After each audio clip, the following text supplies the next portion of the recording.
Good afternoon, Chamber members. For those I have not met yet, my name is Jennifer Thompson. I am your 2020 Chair-elect for the Chamber Fairbanks Chamber of Commerce, and I am also Marketing Director and Realtor for Hedgecock Group Real Estate. I'd like to ask you at this moment, if you have not done so already, to please silence your cell phones. Please take a moment to review the names of the executive partners displayed on the slides behind me. Executive partners are members that invest beyond their general membership dues at one of our 4 executive partnership tiers. Executive partners provide a critical foundation for our advocacy efforts and overall success for the Fairbanks Chamber. Let's take a moment to show them our appreciation.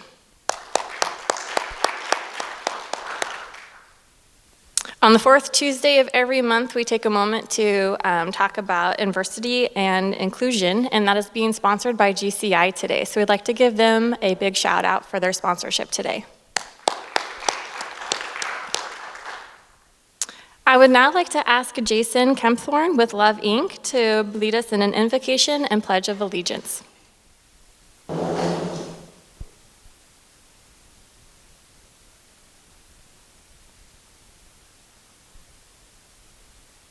Please join me in prayer. Lord, we thank you for this day. We thank you for all the blessings you've poured out upon us.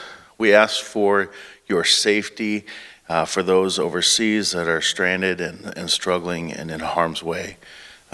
We ask for your protection upon our military here and abroad, and ask that you pour out your spirit upon them, grant them safety and safe return. Lord, we thank you for this day and all that you've prepared in it. Amen. I pledge allegiance to the flag of the United States of America and to the republic for which it stands, one nation, under God, indivisible, with liberty and justice for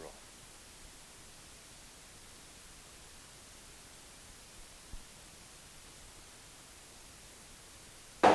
Well, I'm super happy to see you guys in person, face-to-face again, as we are all gathered here. And I'd like to thank Journey Christian Church, who has generously offered us this space for August luncheons while we secure a long-term venue for the rest of 2021. So a special thank you to Pastor Derek Dickinson for making today's luncheon possible. Updates regarding our future location will be posted in our twice weekly newsletter that's called The Scoop. So keep your eye open for that and future announcements for September. Our board of directors applications are open, and I invite you to join me on the board next year so that we can work together more closely while setting the direction of the Fairbanks Chamber. Directors elected this year will serve a 3-year term starting in January of 2020 and ending in December of 24.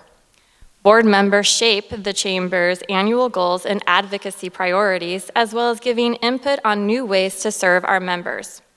The application deadline for the 7 elected board seats has been extended to this Friday, August 27th at 5 p.m.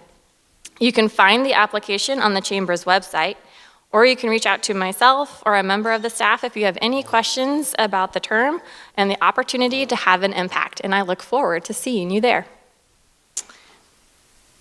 We have some updates from our committees. Our Government Relations Committee has been working on several issues related to continuing economic recovery of our region, including the Restaurant Revitalization Fund, the continuing housing shortage of the North Pole area, and the legislative special session happening this week in Juneau.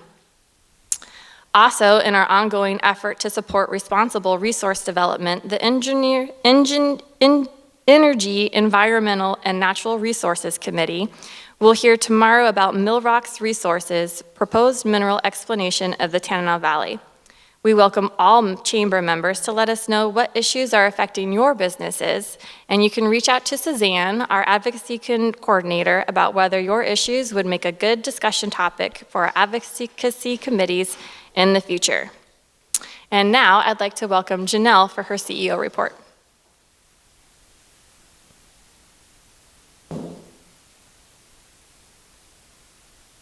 All right, a little bit shorter than Jen.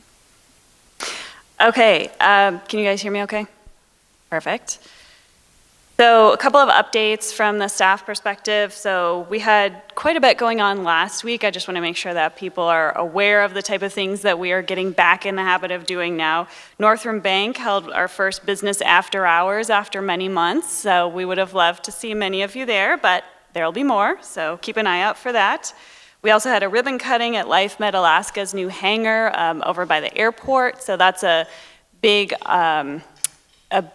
it's a good thing for them that they're expanding within our community, that they're offering those medevac services, and it's a great deal. So you may want to take a look at that. And we also held our first political forum featuring the Fairbanks City Council and the North Pole City Mayor. So we are in the heart of political season now. It will continue next week with our Borough Assembly Forum, and then we'll finish up with Tuesday, August 31st, the Borough Assembly Forum is going to be Tuesday, August 31st from noon to 1:30. That'll be an extended time period because of the number of candidates who will have with us that day. And then the final forum will be for Borough Mayor, and that'll be on a Wednesday, the 15th. So tell your friends, that one's on a Wednesday. We actually have a pretty packed schedule for September, so we ended up needing to add one more date to our luncheon lineup. A couple more things I did want to mention. You should have a couple of action alert flyers on your table. That just came together this morning, so apologies for any typos or strange grammatical errors. So we are asking for our members to weigh in on the programs that are listed here. So you've got the Alaska Performance Scholarships, Alaska Education Grants, and the WWAMI program for medical professionals. So these programs are part of training our future workforce and having doctors available for our community. They are on the docket for this afternoon for a finance committee hearing, so if you have the opportunity to call in, the number is on there, or if you don't have the opportunity this afternoon, there is still the option to submit your comments in writing, and there's an email address on there. So there's some sample talking points on there if you like them, and we do plan to come out with further information about that in a letter. We just need a little bit more time to develop it. And last but not least, I do want to make sure that everyone's aware that Leadership Fairbanks is happening this year. We are planning to be in person in a venue that will allow us plenty of room to spread out. If we do think that we need to have that space between people or use masking, we are going to have some procedures in place to make sure that people feel safe participating in person. The application deadline for that is September 3rd, so that is next Friday.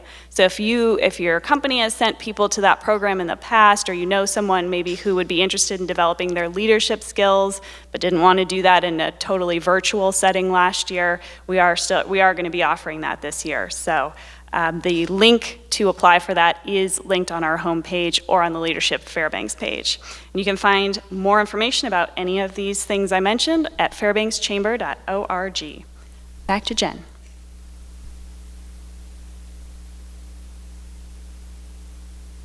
Thank you, Janelle. On the fourth Tuesday of every month, our weekly business presentation addresses topics explaining how or why businesses can become more inclusive and diverse with perspectives and our population. And today is no different. We are lucky to have Fairbanks Resource Agency Director of Community Development, Wendy Cloyd, with us to share about her work as a disability advocate and how those with disabilities fit into our Golden Heart community. Wendy Cloyd is the Director of Community Development at the Fairbanks Resource Agency. Wendy joined the team at FRA in 2011 because she strongly believes in the agency's mission and its vital role in the lives of the interior Alaskans with disabilities and their families. FRA serves individuals with intellectual and developmental disabilities, as well as seniors with Alzheimer's and age-related dementias. I didn't know that. Wendy became a disability advocate in the 1990s after 3 of her 4 children were diagnosed with Fragile X syndrome, a genetically inherited condition that causes intellectual and developmental disability. In 2007, she was recognized by ARC of the Pikes Peak region as Parent Advocate of the Year. Wendy joined the Key Coalition of Alaska in 2010 to further the organization's mission of disability advocacy and is a current member of the Key Coalition of Alaska Board of Directors. The mission of the Key Coalition is to educate lawmakers about the issues facing Alaska's disability community. In 2018, she coordinated the first annual Disability Pride celebration in Fairbanks, which champions the idea of disability is a natural part of human diversity. Wendy is a proud alumnus of the University of Alaska Fairbanks, where she earned her degree in elementary education. As Director of Community Development at FRA, Wendy works to educate people about disability with the goal of creating community of belonging in every person. Thank you, Wendy, for being here with us today.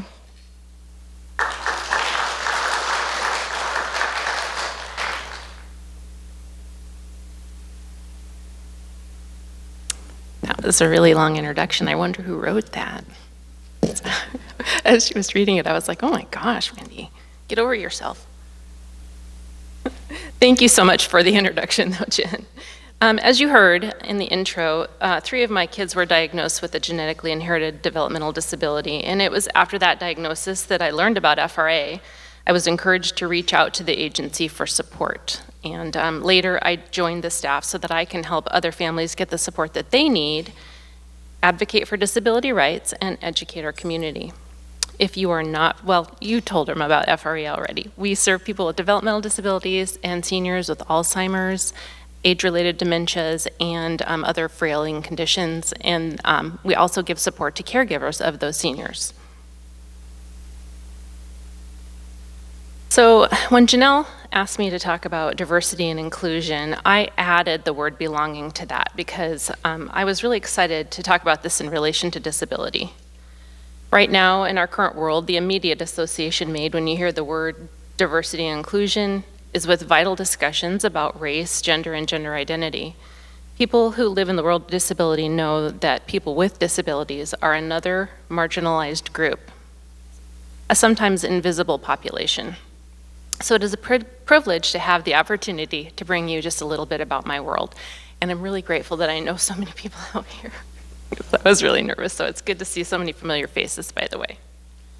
This is a really big topic to tackle, so I'm going to focus on how FRA approaches diversity, inclusion, and belonging. At Fairbanks Resource Agency, we work to end the stigma of disability and seek to change the way our community and our world think about disability. Disability is a natural and beautiful part of human diversity, and an inclusive society ensures that all people are connected to and actively engaged in the community in which they live.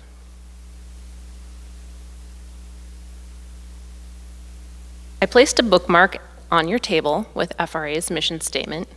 Mission statements are usually pretty dry stuff, but I wanted to give you FRA's framework for our view of diversity and inclusion.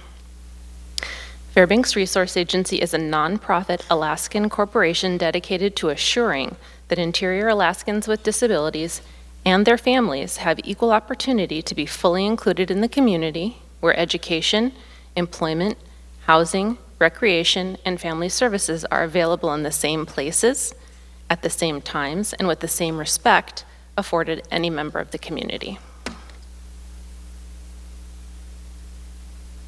To help you understand how FRA began and the origins of that mission statement, I first need to tell you a little bit about the history of disability in Alaska. Part of that history is Morningside Hospital. I'm going to read you straight from their website. It's up there as well.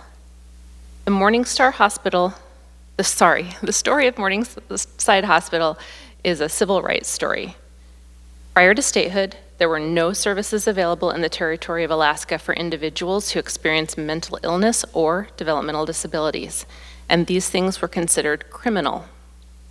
Alaskan adults and children were arrested, convicted of being insane, and sent by federal government to live at Morningside Hospital in Portland, Oregon. They were taken from their families and communities by dog sled, train, and boat. In the end, at least 3,500 Alaskans were sent to Morningside between 1904 and the 1960s, when Morningside was finally closed.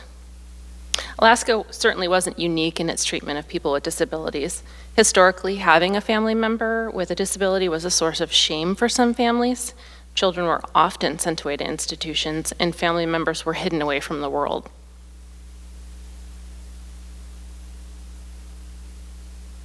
Attitudes slowly began to change as the disability rights movement fought alongside the civil rights movement. The closure of Morningside Hospital in the 1960s meant Alaskans were sent home, and that is the origin story of FRA.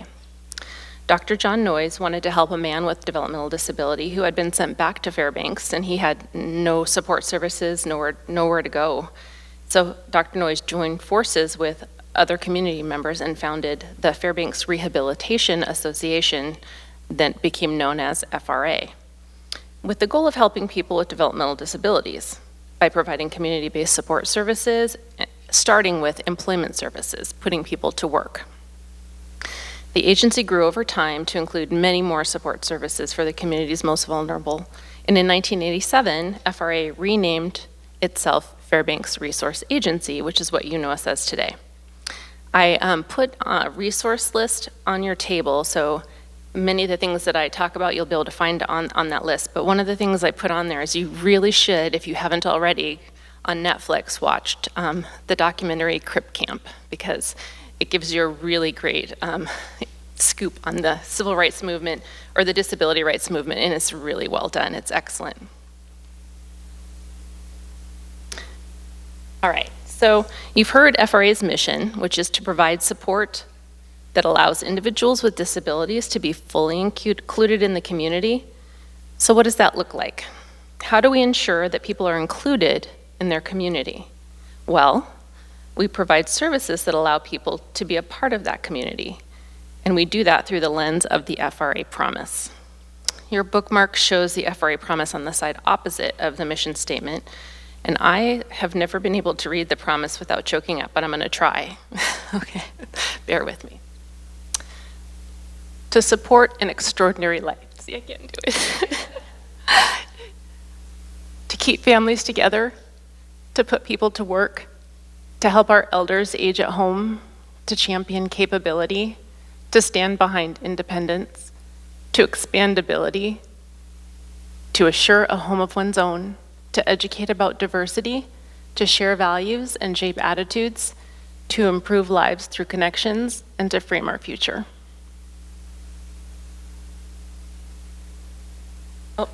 I've skipped ahead, but I wasn't quite done, sorry. The theme of our 50th anniversary celebration in 2017 was framing our future, from inclusion to belonging. We chose that because there is a difference between just being included and truly belonging. You may have heard this quote: diversity is having a seat at the table, inclusion is having a voice, and belonging is having that voice be heard. I get choked up because of my kids, sorry. I think about all this through the lens of being a parent as well as working at FRA. So, an inclusive society ensures that all people are connected to and actively engaged in the community in which they live. They belong. So, one of the lines in the promise was a home of one's own. So let's look at what that means to people. Having a home of one's own, having a place where you can live and you belong. The adults who live in FRA residential homes have met the criteria of institutional level of care. But people don't want to leave their family and be sent out of state to live in an institution, and families don't want to be separated. FRA's residential service program ensures that individuals can receive the needed support to help them live as independently as possible. So for some people, that means complete support, 24/7. For others, it's a little bit less. They may be able to live in their own apartment with somebody checking in on them sometimes. In case you're wondering, community-based services are far less expensive than institutional care. To help our elders age at home. The need for senior care in this community is great. According to the Alaska Commission on Aging, our senior population now represents 18.2% of the state population. Alaska's senior population is increasing faster than any other state in the nation, with 1 in 5 Alaskans now a senior. So we've mentioned before, we assist seniors with Alzheimer's disease, age-related dementias, other disabling conditions to remain in their home for as long as possible. We provide chore services to help seniors maintain their homes, respite care to give caregivers a break. We have an adult day center that provides a supervised haven during the day. At the same time, that program allows caregivers to work or attend to other responsibilities or just have a break from caregiving.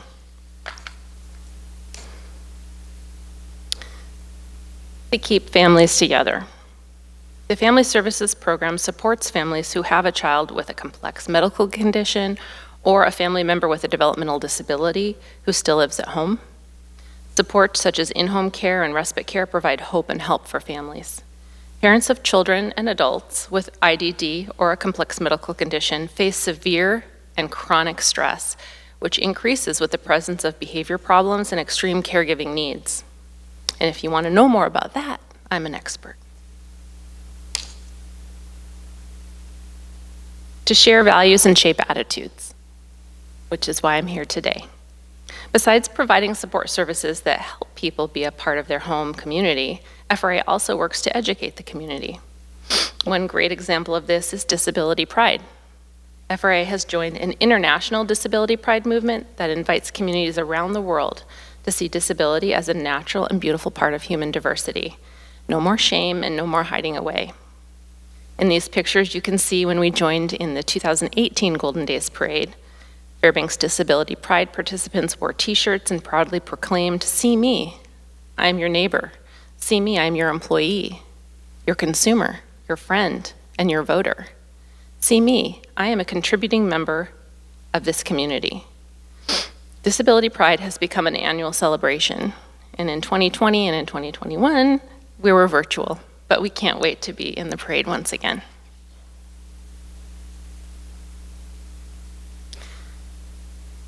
To champion capability, I want to tell you about one of our awesome programs designed to champion capability. And Jen's smiling because 2 of the pictures are from a First Friday that we held at MAC, Federal Credit Union, when she was there, and she facilitated that. So those are the end cap pictures that you see. FRA's Progressive Art Program supports more than 30 artists with intellectual and developmental disabilities in creating artwork exhibited and sold in professional gallery settings.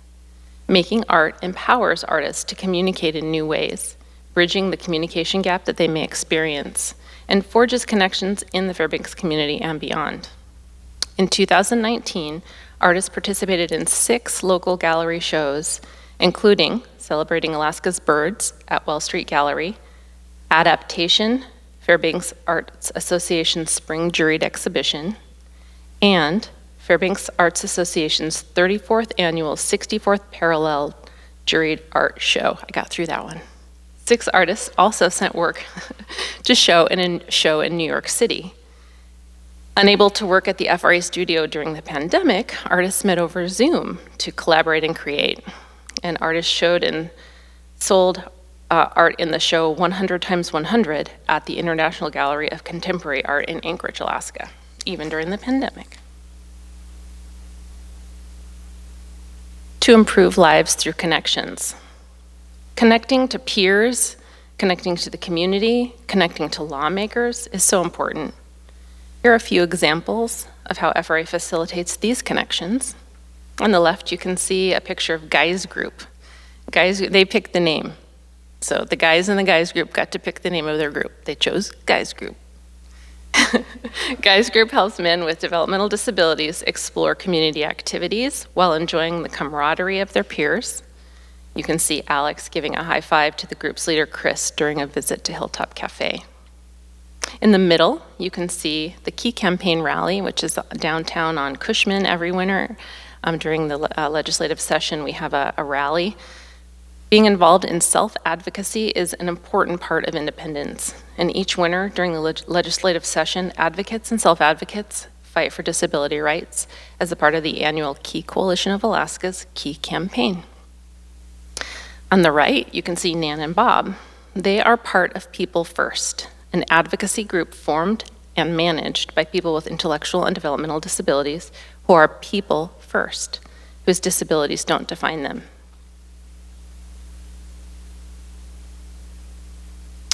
People First promotes self-advocacy and equality for all people with IDD.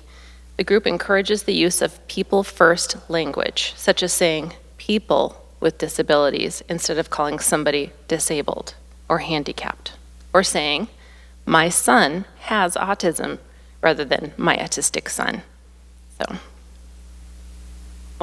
won't read you all that, but I really like what they stand for, and my daughter is a part of People First.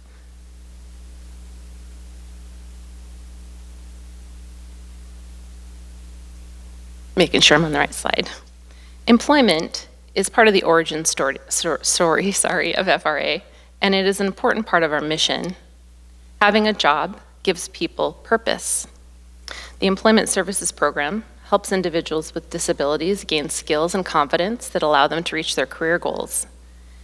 Employment connects us with the community. We contribute to the community as part of the workforce. We buy things, we pay taxes. And did you know that people with disabilities are far less likely to call out sick than their non-disabled peers? Story. Here are a few more images of people working in and for the community. On the left, you can see Carly, Jonathan, and David rolling up wind indicators with the help of their job coach, Alba. This is for a contract with the Bureau of Land Management. They are used by pilots to study wind direction. Top right, Alan is volunteering at the food bank, which is really important to him. In the bottom right, Talon is an entrepreneur who makes window jewelry and sells it on consignment at a local shop.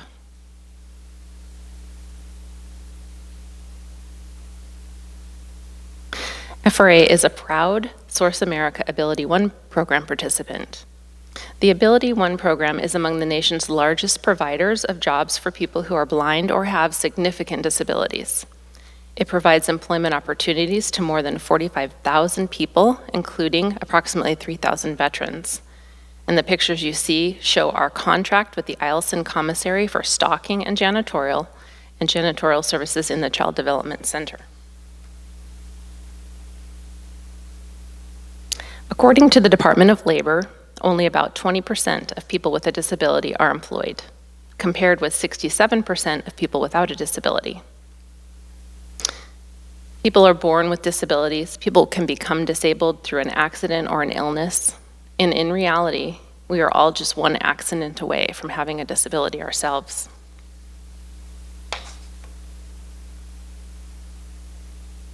October is National Disability Employment Awareness Month. When I was preparing for today's presentation, I actually went to their website looking for statistics, and this is the 2021 theme for National Disability Employment Awareness Month, which I thought was great.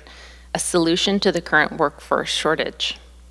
If you're a business owner who is facing a workforce shortage, I would encourage you to contact the Division of Vocational Rehabilitation. DVR helps people with disabilities prepare for and get and keep good jobs.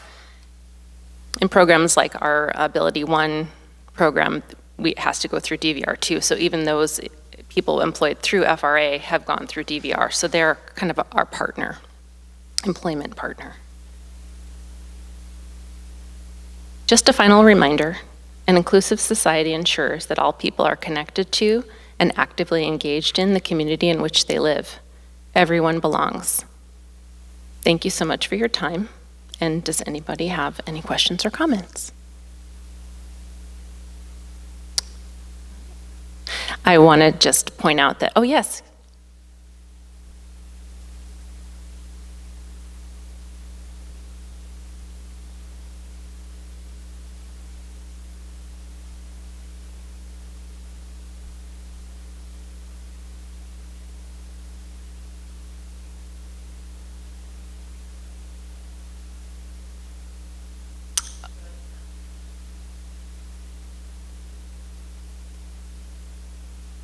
Okay.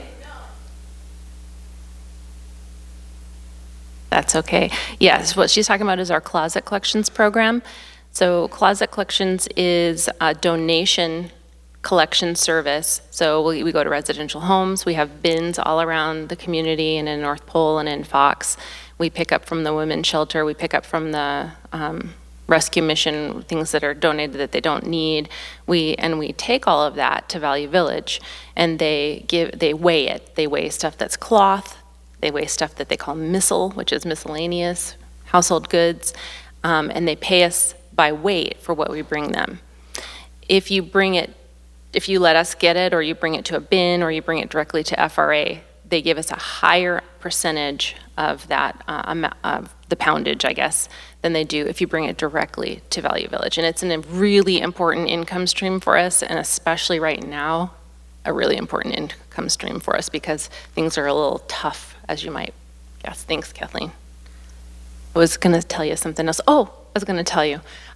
Most of the beautiful photographs that we have in that presentation, I just wanted to say that I'm really lucky to have a great photographer on my staff, Alyssa. So I wanted to recognize her for her great work on that. Anything else?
Okay, well, so thank you definitely to Wendy for doing that. We didn't give her a ton of notice on this one, but we appreciated particularly that she was willing to come and talk because of that issue that the shortage of employees is affecting so many people. So if someone says, hey, I've got some employees for you, they might need a little bit of a different work environment than what you're used to having, but I don't know. We thought that was a great opportunity to bring her in at this time, so thank you for that. Okay, so now it's time for the chamber pot. If your ticket is called, please tell us your name. You all know this. Tell us your name, tell us your business. You've done this before. So the first prize that we have is an Office Essentials bag that was donated by Office Depot and Office Max, and that goes to ticket number 599056. 056 are the last three. Oh, AV crew is going to have lots of pens and markers to write with. It'll be perfect. The next one we have is a brie cutting board and a shot glass, and that was from Tammy Randolph from State Farm and Spirit of Alaska. It's a combo gift. And that goes to the ticket ending in 094. 094. Right? And the 50/50 today is $20, and that's going to go to ticket ending in 071. 071. All right.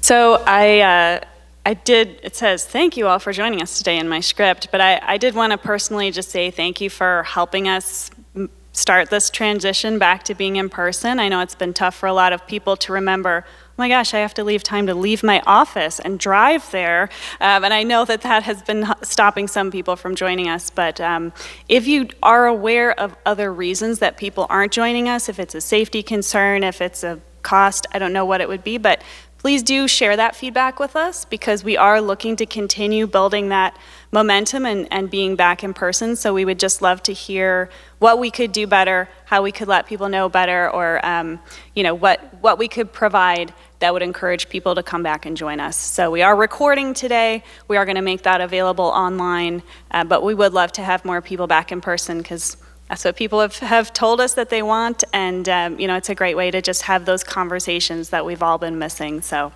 thank you for being here. Don't forget that next week, back in this building, we have our next political forum for Borough Assembly, and we'll just continue on providing great content. So thank you for coming.